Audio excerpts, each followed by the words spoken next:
In this video, we're going to discuss the polymerase chain reaction, or PCR, which you can think about as being artificial DNA replication.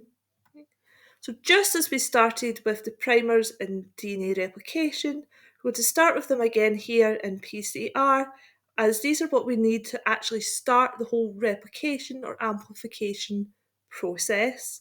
So remember, primers are short strands of nucleotides that are going to bind to their complementary sequence.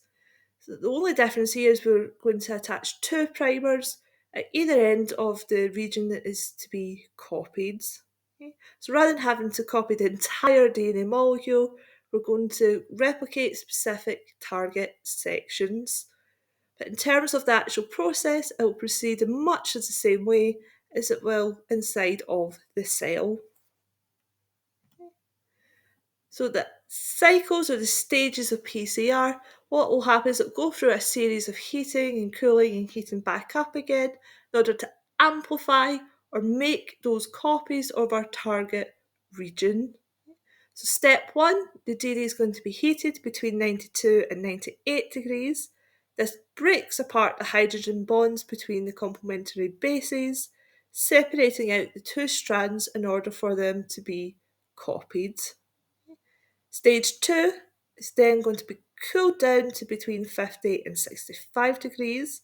This allows the primers to attach with those hydrogen bonds and then gives a place for DNA polymerase to start extending from. Okay. So that extension will happen in stage 3, heated it up again, this time to between 70 and 80 degrees. And that allows heat tolerant DNA polymerase that was isolated from a bacteria to then replicate that particular region. Very, very similar to what we've already seen, except instead of happening inside of a cell, it's happening inside of a PCR machine. Okay. So long as you provide all the ingredients, all the things necessary, we can keep making these copies of the DNA molecule. So because you can get many, many copies from these small volumes of DNA, that makes it a very useful application in many different processes. Okay. So it can be used by forensic scientists to amplify DNA even if only a small amount has been recovered from a crime scene. It can be used to settle paternity suits or even diagnose genetic disorders. Okay. Very, very useful technique in molecular biology. So in terms of assessment questions, as well as being asked about the stages and the procedure itself and about some of those applications, there are also the opportunity for some problem solving. So we'll try these different types of questions now. Okay. So question 1, each PCR cycle produces 2 copies of a section of DNA.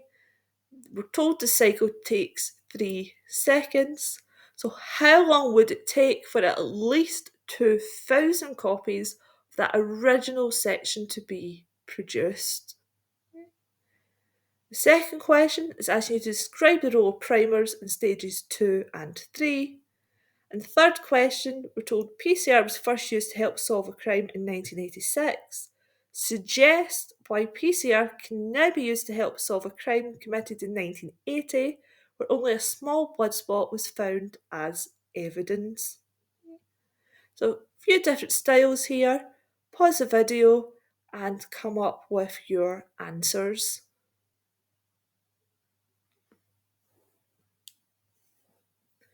So let's go through each. Start with the problem solving question, where we're told each cycle will take 3 seconds and we want to know how long it's going to take to get to at least 2,000 copies. Okay.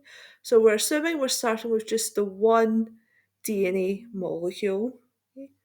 The key thing to remember for the problem solving questions is that each cycle will double the amount of DNA that you have.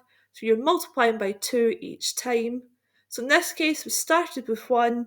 So at the end of the first cycle, we'll then have 2, then 4, then 8, 16, 32, 64, 128, 256, 512, 1024, and finally 2048. Okay, so we've got to our minimum of 2000 copies.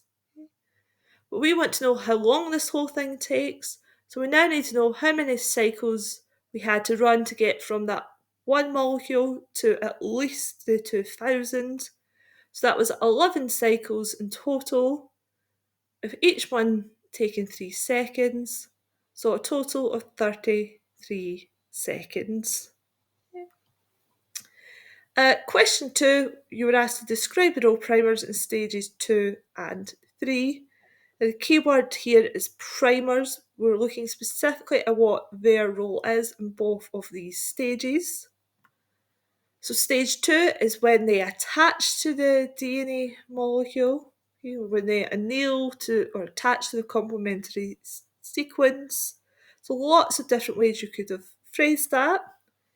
And stage 3 is when DNA polymerase starts to attach the new nucleotides onto the primers. So because you were specifically asked about the role of primers, you must make mention of those in your answer for that stage 3. It's not just about the DNA polymerase, it's about the role of the primer allowing the DNA polymerase to actually do the extending. So do make sure that you're bringing in the specifics of what you were asked for within the question. And finally, the last one, I think the key here is the fact that only a small blood spot was found as evidence. So even though this happened before the invention of PCR, as long as that blood spot is still available, okay, you can always amplify or copy that DNA molecule, then do the experiments as normal, create that DNA profile, and solve the cold case. Okay. So lots of different ways these questions could be presented, lots of different applications of PCR. So hopefully this helps with this second key area where we've covered the DNA structure, the replication, and now the PCR. Any questions or any areas you're still not clear on, please feel free to leave below.